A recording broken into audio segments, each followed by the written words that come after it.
Hello and welcome to the Ipsos edition of Understanding Society. My name's Rosie Gloster. I'm an Associate Director in the Employment, Welfare and Skills here at Ipsos Public Affairs. And I'm delighted to have with me Fiona Aldridge, who is Head of Insight from the West Midlands Combined Authority. The focus of the film today is going to be on employment, welfare and skills support, as well as career services, and particularly focusing on devolution and how that might be a solution for public services. So it's a really important policy area. Employment, welfare and skills affects all of areas of our lives. There are currently around 1 million vacancies that are unfilled, and we want to think about how we might go about filling some of those vacancies, thinking about employment, skills and careers policy, and what the future of public services should look like to make sure that we have a well-functioning labour market. The everyday impact of that would be quite broad for all of us. So thinking about where we have skill shortages, that, for example, can drive up wages, push up inflation, and we can all see the everyday impacts of that in our lives. So firstly, just to welcome Fiona again and to hear about the kind of way that this is being taken forward in the West Midlands Combined Authority. The West Midlands obviously had quite a lot of significant investment in recent years. You recently hosted the Commonwealth Games, for example, as well as lots of other exciting developments. And most recently, what stands out is your Trailblazer devolution deal. And that's sort of the focus of the conversation today. And that really kind of sets out your path for greater local government engagement in public services across employment, welfare and skills. So just to start with, Fiona, it'd be great to hear why this devolution deal is so important for the West Midlands and what it allows you to do. Certainly. So thank you. It's great to be part of the conversation. As you say, we have a recent Trailblazer devolution deal, and I've been working on the areas around skills, employment support and careers. And what we've really tried to do, and our ambition, is to create an integrated employment and skills system for the region that delivers better outcomes for our residents and for our businesses. We've had skills devolution, so devolution of the adult education budget since 2019, and we've been able to transform how we spend that money and the outcomes that it delivers. But we're conscious that the skills system is much broader than that, and that also it has to integrate with wider support and wider public services if we are really going to deliver the outcomes that we want for our residents and businesses. So absolutely linking to an all-age career service, linking to really good employment support that's targeted on the needs of the local economy and residents, but also linking with business support, linking with our health services as well, and linking with wider challenges around transport, around housing, around regen, and into those great opportunities that you mentioned around the Commonwealth Games, around HS2. And I think our conviction is that you can do that when you bring those levers together, and that you focus on place and people in those places to deliver those better outcomes. And that's what we've been trying to do. We've already done that with the skills devolution we have, and hopefully through this new devolution deal, we'll be able to take it further. Fabulous, thank you. So would you be able to talk to us a little bit more about the kinds of opportunities that you see that will be part of the Trailblazer devolution deal? Absolutely. So let me start, I guess, just step backwards by what we've seen through the skills devolution that we already have. So we spend about £165 million a year on skills in the West Midlands Combined Authority area. And since devolution in 2019, we've really been able to think about who do we want to work with, who our residents are, what the labour market opportunities are for them, and how do we create a skills offer that better engages those who perhaps haven't engaged in learning and training in the past, and then creates really meaningful pathways to great jobs within the region. That's working with new and different providers, that's having an offer that's very focused on the job opportunities that you talked about earlier, and also thinking about what do you need to get a job, but what do you need to get a better job as well. So most people in the region are in employment, but actually some of that employment is low pay, it's insecure, it's below the UK average. And what we really want to do is not only get people a job, but get people a career and get people better jobs, whether that's more pay or a more secure contract, or a job that they really want to do, has the flexibility and conditions that they want. And so we've been able to do quite a lot of that with our skills devolution already, but there is so much more to do. The adult education budget is a great amount of investment, but actually we want to be able to think about that wider skills intervention. So for example, the adult education budget starts at 19 plus. How do we make sure that our technical and vocational offer at 16 to 19 really prepares our young people for that offer and for great movement into the labour market? How do we connect up our business support with our apprenticeship offer, with our T-level offer, with our wider skills offer, to make sure that that's coherent as well? And we think the new devolution deal gives us further opportunity to do that, and importantly to work really well with central government to be able to align any investment. One of the things you'll note in our devolution deal is that in the next spending review period, that we will have this single settlement at spending review time for us to be able to really think about how we want maximum flexibility for that investment to be able to create great opportunities for residents and businesses. Thank you. And so thinking about that, that kind of opportunity, what is it about working in this way that is different from some of the other things that might have been tried in the past? So thinking way back to maybe regional development agencies or other kind of forms of local government, and trying to bring together thinking about skills and place that have been tried before. What's different now? Yes, you're right. And we have tried lots of this before. I think what we're trying to do is create a really responsive and flexible system, and to be able to pull all of those levers together, because the economy is changing and society is changing so rapidly that even if we were to take a great stock take and get it exactly right for now, wouldn't be right for next year or the year after.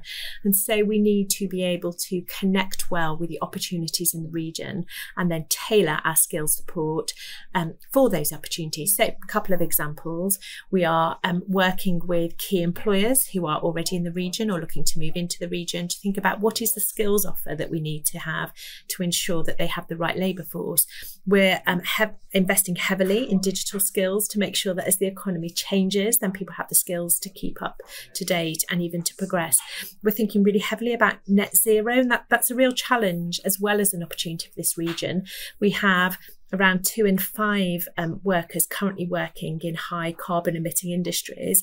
That's going to have so net zero is going to have a significant impact on the region. We need to make sure that it's not just young people getting into those new green jobs, but that people working already in the labour market have an opportunity to develop skills that they need to transfer. So that flexibility is really critical. And so we are working on that basis of not just having a great evidence base to get it right for now, but to be able to work well with employers, with our colleges, with our universities, to make sure that we are as responsive and flexible as we can be. Brilliant. That sounds fantastic. And wanted just to sort of bring in a bit of information from the research that we've done here at Ipsos that might be of interest around that too. Obviously, thinking about the Levelling Up white paper, which had a commitment to delivering high quality skills training for a significant number of people. Our Levelling Up index that we run at Ipsos found that people generally are less satisfied with the opportunities they have around skills development than other aspects. So, for example, satisfaction with primary schools. However, they also felt that tackling these kind of skills inequalities and access to skills would be a really important way to reduce inequality and provide opportunity. So it sounds like there is that kind of appetite for people to develop their skills and to retrain into thinking about the economy. And I wondered if you could just tell us a little bit more about how you're creating those kinds of opportunities in the West Midlands. For example, I've been reading about the boot camps that you've got. Yes.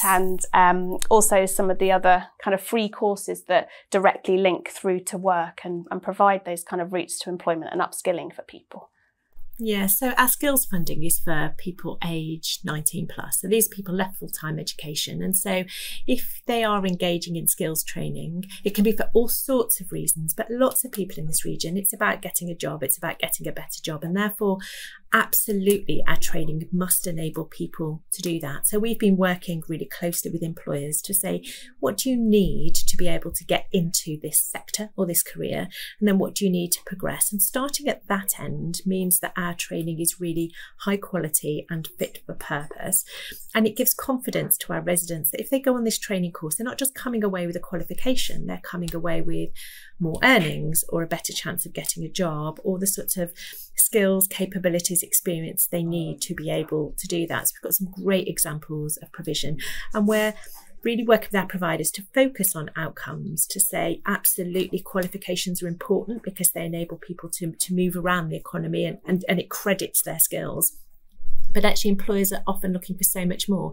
So we've moved away from just buying qualification to buying programs of training and support that enables people to translate that education into jobs. So we've been looking at retail and hospitality, advanced manufacturing, health and care, to ask those employers what they need to what people need to be able to get jobs and then to progress, and making sure that our training and the support around it enables people to do that. We have also been working with a behaviours agency to develop a marketing and engagement campaign to try and attract those people who don't normally take part in learning but could really benefit from it. We know that it is those people who have got the highest level qualifications, who are in the best jobs, that get most access to training, and yet it is our other residents that could really benefit from it. So we're trying to do much more to engage them in training and to get them on the track to those great opportunities. You mentioned boot camps. Boot camps were developed here in the West Midlands, and again, starting with recruiting employers, really understanding what they need and making sure that that training fits their purposes, because that's what makes the case. If we've got a great employer who trains people in construction and rail to work on HS2. If you go and talk to their learners, they're people that perhaps you wouldn't find in much adult learning provision. When you ask them why they're there, they say, well, one of my friends came on this course, they finished on a Friday, they got a job on a Monday. That seems worthwhile. I want to sign up. Actually, if we can get that sort of reputation for all of our training, it will make a real difference. Yeah, absolutely. And we've talked already about some of the ways in which people are going to need to change careers and have different options retrained throughout adult life. Some recent polling that Ipsos did around the Careers Can Change campaign found that there really was quite a large appetite for people to change careers. So 44% of people expressed an interest in changing their career. However, they didn't really know where to go for advice or information, and they had lots of questions, but whilst they had that kind of interest in moving, weren't quite sure what to do about it or where to go. So I'd be really interested to hear about how you're linking in some careers provision to help people to make those decisions, to set them on the path to different types of training courses and different future careers. Yeah, I can really... Those figures really resonate, that sense that you'd like to do something different, but where would you start? And actually, as an adult, there's so many risks in doing that, aren't there? Because you've still got to pay your mortgage and, all those other things. So I think it's really important for us that we not just think about big programs of learning, but really what are those bits of training and support that will help people get from where they are now to where they want to be. And some of that will be about the choices that individuals will want to make to go from a job in manufacturing to a new job in digital. But actually some of that will also be about the changes that are happening in the economy anyway, through automation, through technological change, through net zero. And some of that will be about how people have to react perhaps when they don't even want to or don't feel that that's something they can do at the minute. So we're looking at how we can invest in small bits of provision with the right careers advice and guidance around it. You'll know from our devolution deal that we're working towards developing an all-age career strategy so that we can do that whatever age and stage you are in the labour market, whether you're just joining it or whether you're in your 50s and you want to think about that move for the last job or two before you retire.